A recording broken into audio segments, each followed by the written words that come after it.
మేడ్చల్ జిల్లా Keesara police station పరిధిలో తిమ్మాయిపల్లి గ్రామంలో డ్రైవర్ నిర్లక్ష్యంతో డీజిల్ ట్యాంక్ బోల్తా పడింది. ట్యాంకర్ డీజిల్ పెట్రోల్తో నిండి ఉండడంతో ఒక్కసారిగా భయభ్రాంతులకు గురైన వాహనదారులు. సకాలంలో స్పందించిన పోలీసులు కీసర నుంచి సమీర్పేట్ వైపు వెళ్లే ప్రధాన రహదారిని వాహనాలను దారి మళ్లించారు. డీజిల్ ట్యాంక్, పెట్రోల్ ట్యాంక్ నిండుగా ఉండడంతో పేలే ప్రమాదం ఉందని వాహనాలను పోలీసులు మళ్లించడం జరిగింది.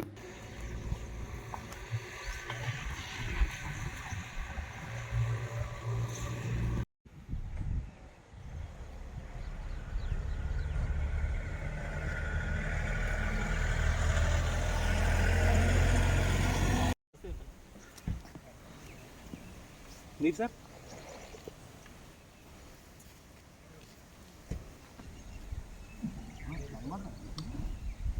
ఇప్పుడు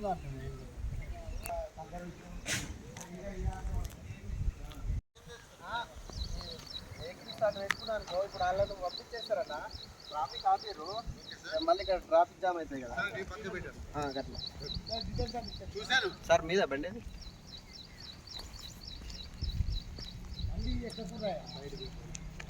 మీరండి